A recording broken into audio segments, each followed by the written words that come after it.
Y también diputado por el Frente para la Victoria, Juan Carlos Morán, diputado por la Coalición Cívica. Gracias a los dos. Para arrancar por el principio, ¿qué opinás sobre esta cuestión de la distribución y sobre el temor que manifiestan los sectores empresarios? No, bueno, en primer lugar, creo que el Estado, que somos todos, está en todo su derecho a través del gobierno de nombrar los directores en las empresas. Además, yo escuchaba la exposición anterior del licenciado. Creo que hay un error en el concepto, porque primero que el Estado tiene acciones minoritarias. Por lo tanto, en cualquier empresa, las decisiones las toma el bloque mayoritario de esas acciones. En todo caso, quien tiene socio minoritario tiene la obligación de monitorear donde tiene parte de sus inversiones, de monitorear, de observar qué se hace con ellas, a dónde se dirigen. Entonces, me parece que esta no tiene que ser una preocupación.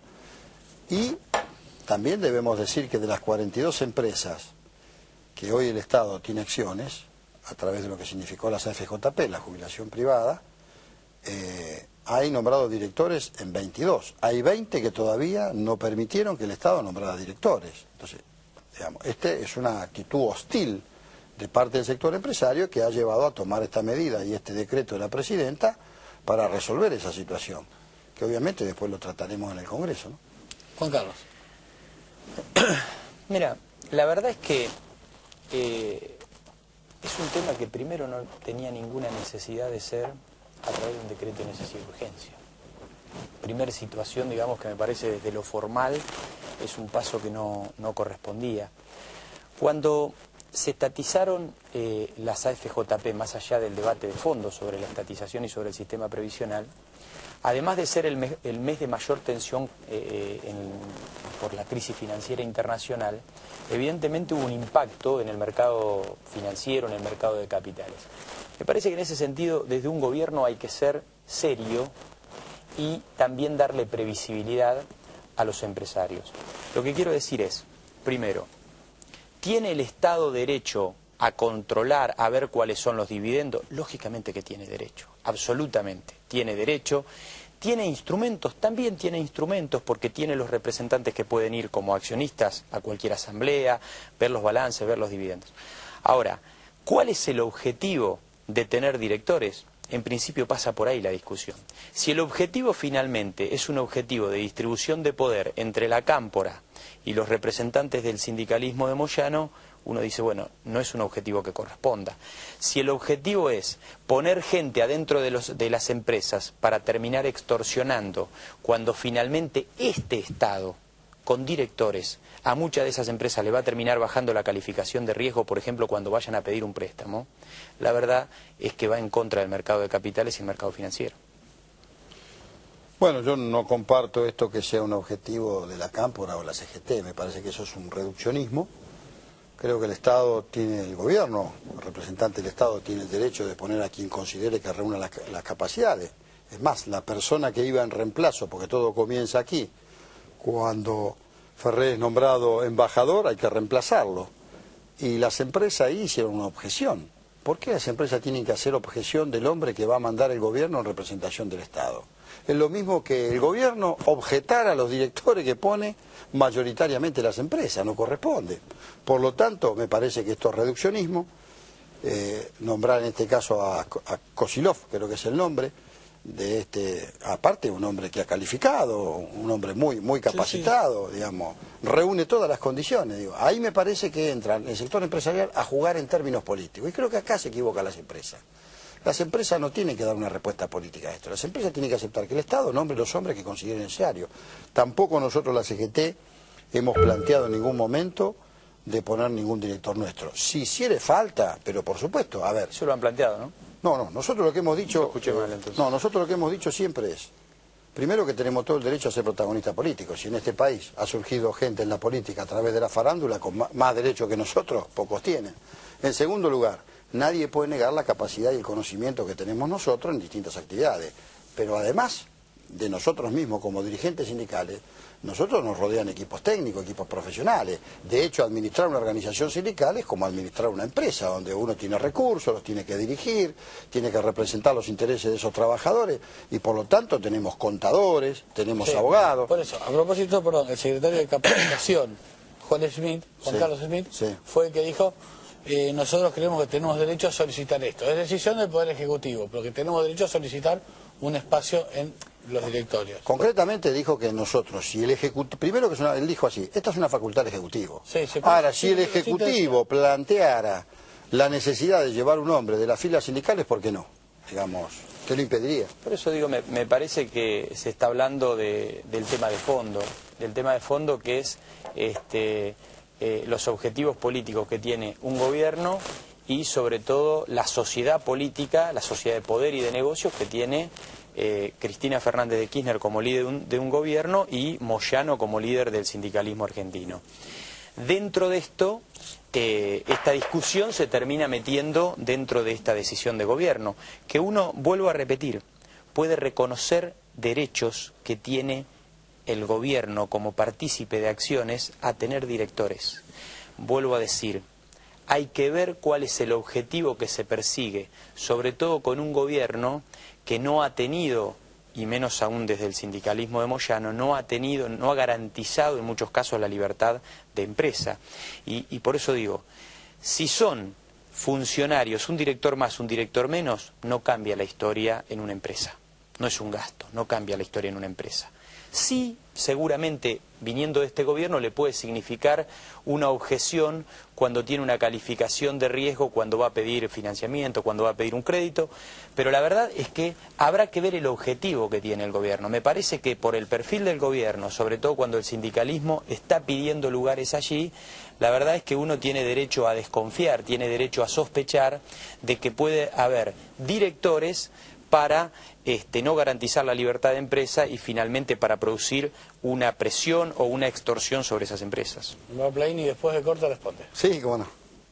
Del bloque anterior, para mí, hay que rescatar una idea del diputado Morán, porque me parece que es la idea de fondo que se discute cuando se discute la participación en las ganancias en las empresas o lugar en el directorio del Estado. Dijo Morán 2 o 3 veces, nosotros tenemos motivos para pensar que para temer una política en contra de la libertad de empresa. Lo dijo 2 veces. Y me parece ¿Cuál es el objetivo? Me parece que en el declarado miedo de buena parte de la oposición sobre si esta gente, por ustedes, no quieren joder, complicar la libertad de empresa, está el nudo del problema. ¿Qué respondés a ese miedo que la oposición, al que vive refiriendo la oposición y que dice que es legítimo, y que aparece también con el proyecto de Recalde de distribuir las ganancias, ¿no? Bueno, primero partimos de que estamos en un gobierno nacional y popular con un fuerte sesgo que parte del peronismo, que es el eje central. Por lo tanto, para nosotros el Estado tiene que jugar un rol activo. No es el Estado ausente del modelo neoliberal de los 90. El Estado tiene que jugar un rol activo. Para nosotros el único ordenador social es el trabajo, no el mercado. El Estado juega un rol fundamental en esto. Nosotros creemos en el círculo virtuoso que habla la Presidenta de la Nación, que es la producción, el empleo, el salario y el consumo. Y en ese esquema, obviamente que el movimiento de los trabajadores son el eje central donde se sustenta ese proyecto. En otro proyecto de sustitución de mano de obra local, de importaciones, sin cadena de valor agregado, sin estos condicionantes que impone una política donde el Estado juega un rol fundamental para dirigir la economía, porque si no lo dirige el libre mercado. Y cuando lo dirige el libre mercado, tuvimos 40 años de retroceso en la Argentina. Si no, no hubiera sucedido lo del 2001, el estallido del 19 y 20 de diciembre. Por lo tanto, me parece que esos son prejuicios. En el caso del movimiento sindical hay una muy fuerte carga de prejuicios, pero también quiero decir una cosa. Muchos de nuestros representados, que son los trabajadores, hoy integran el sector de lo que se denomina clase media. Así que, por lo tanto, cuando hablamos de clase media también, que es la que supuestamente tiene todos esos prejuicios, o algunos actores políticos, periodísticos, u otros actores de concentración económica, tendríamos que analizar más en profundidad cómo se compone hoy el estamento de la sociedad. Así que, en ese lado, tal vez también nosotros tengamos que despojarnos de prejuicios que en algún momento tuvimos, pero me parece que está todo en un rico debate. ¿Es prejuicio? No, hay hechos objetivos sobre los cuales nos podemos basar para decir esto. Primero, plantearle a lo que dice el diputado Plaini, creo que tiene que ser un modelo de de trabajo, de consumo, pero no nombró la palabra inversión. Me parece que la palabra inversión hace a lo que yo decía, hace a la previsibilidad, hace a las reglas de juego.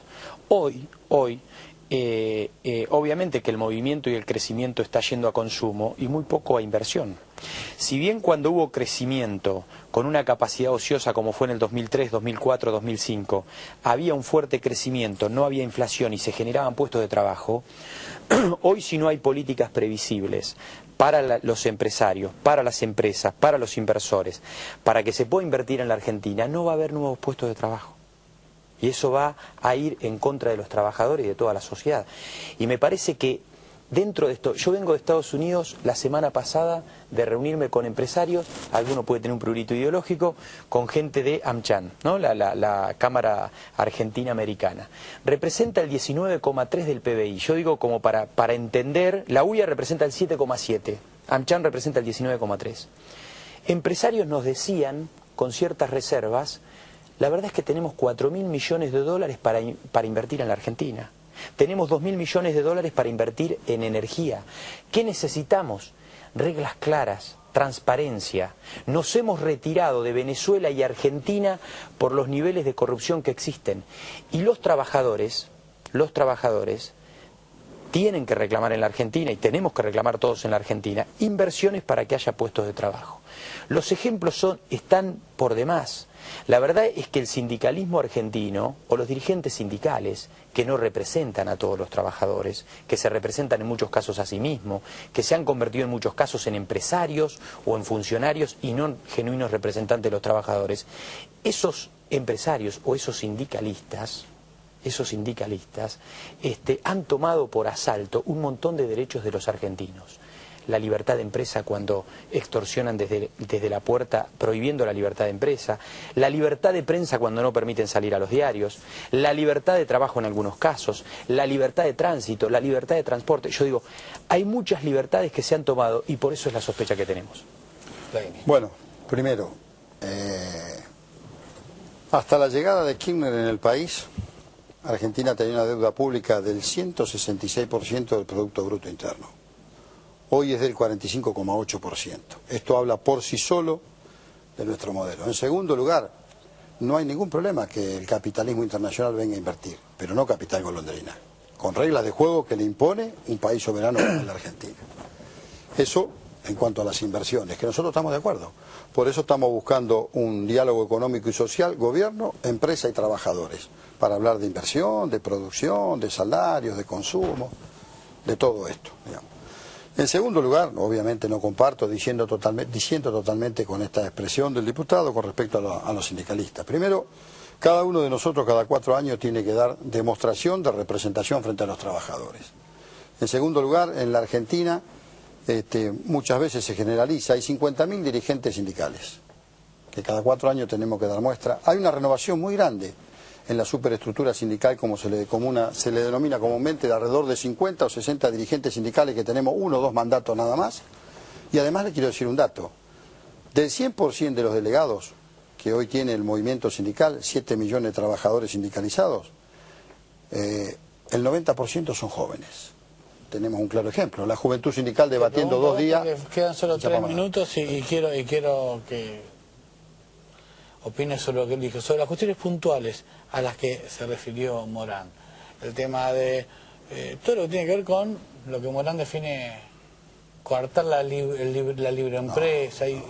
¿Cuál es el rol que... Si hay un sindicalismo racional es el argentino. Voy a dar un ejemplo, solamente hablemos con ejemplos. Desde el 2003 a la fecha, la Confederación General de Trabajo no hizo un solo paro nacional. Uno solo. Voy a dar un ejemplo. Uruguay, PIT-CNT, la única central, no hay 2 centrales en Uruguay, hay una sola. El PIT-CNT es del mismo partido que es el presidente Mujica. En 8 meses le hizo 9 paros generales. 9 paros generales. Digo, la racionalidad que ha tenido el movimiento sindical argentino para discutir salarios, para discutir condiciones laborales y para representar a los trabajadores creo que está demostrada. Lo demás me parece que es toda una carga de prejuicios que no ayuda. Me parece que a veces nos califican por el hecho de ser trabajadores. Y aparte estoy convencido que en la larga historia argentina, en los 200 años de historia argentina, los mayores mártires, los mayores desaparecidos, compañeros desaparecidos, vinieron de la fila del movimiento obrero. Eso sí solo habla de nuestra historia. Nosotros rescatamos lo mejor de la historia. Yo podría hablar de Huerta Grande, de La Falda, la CGT, los argentinos, hasta esta realidad de Moyano, que ha demostrado ser un hombre coherente. Participó en los 25, participó en la CGT de Gualdini, fue la cabeza del MTA y hoy es uno de los responsables de la sustentabilidad, de la racionalidad de los trabajadores en este modelo. Un minuto final a cada uno. Hay que democratizar el sindicalismo argentino, hay que otorgarle la personería gremial a la CTA. No es cierto que exista una democracia. Yo creo que en los 27 años de democracia del 83 en adelante, una de las instituciones que no se democratizó fue el sindicalismo argentino. Ustedes, no solamente que no se diversifica la representación, sino que, por ejemplo, en los niveles de sindicatos, y sí en federaciones, pero en los niveles de sindicato y en los niveles de CGT, no se acepta ni siquiera la lista minoritaria. Los representantes sindicales, usted dice, cada 4 años tienen que revalidar los títulos, ni le dejan presentar las listas a los otros. Si sacan la minoría, no los aceptan adentro. Ahí no hay democracia, pero además, el tiempo por ahí ha sido poco para mostrar inclusive algunos elementos de prueba. Además, la falta de transparencia que hay en las obras sociales. Cuando algunos organismos como la Auditoría General de la Nación ha hecho sobre los subsidios que le da APE o la Superintendencia, no justifican nada. No justifican nada. Entonces, a ese sindicalismo hay que cambiarlo por un sindicalismo transparente, hay que democratizar ese sindicalismo y hay que otorgarle la personería jurídica a la CTA. Empezando por el final, nosotros estamos dispuestos a discutir la salud en Argentina, no las obras sociales solamente, que damos cobertura a casi 19 millones de argentinos. Al régimen, por ejemplo, ahora vamos a ver qué hace la oposición, que tienen de excepción la prepaga con la carencia y la persistencia. Esperemos que apoyen lo que vino del Senado. En segundo lugar, diputado, yo le diría muy francamente, usted es parte de un partido de la coalición cívica, que no sé cuáles son las internas que participan, cuál es la democracia interna que tiene el partido de ustedes. Nosotros tenemos 80 años de historia. Nos vota la gente, Plaini. Nosotros tenemos para ser diputados nos vota la gente. Nosotros nos vota, a nosotros nos vota, hacemos una segunda parte. A nosotros nos votan los compañeros, nosotros representamos a los trabajadores, tenemos 80 años de historia. La verdad, hay que despojarse de esos prejuicios a algunos sectores políticos en la Argentina porque le hacen muy mal a la democracia, no por nosotros, le hacen muy mal a la democracia. Vuelvo a repetir, y viniendo de algunos actores políticos, no digo su caso, que han tenido una actitud antisindicalista toda la vida. Mire, esta es la concepción del capitalismo salvaje. El capitalismo salvaje, decía un viejo profesor sindical mío, Plaini, para el capitalismo salvaje el mejor sindicato es el que no existe. En Estados Unidos la tasa de sindicalización está por debajo del 10%. En la Argentina los trabajadores sindicalizados somos 7 millones. Del total de trabajadores en relación de dependencia, nosotros sindicalizamos al 80%. Lo que te prometo es que si Plaini acepta, hacemos, si podés, la semana que viene, un segundo encuentro, donde incluimos la cuestión del debate de salud, que la semana que viene a su vez va a estar en el candelero, y que es bastante más complejo de cómo se plantea. Y espero que apoye la oposición que vote el proyecto que vino del Senado. Es bastante más complejo de lo que se plantea, pero si lo vamos dos a palabras te digo la oposición. No puedo, lo discutimos la semana que viene. Mira, este es el momento donde comienza el mejor resumen periodístico de la medianoche.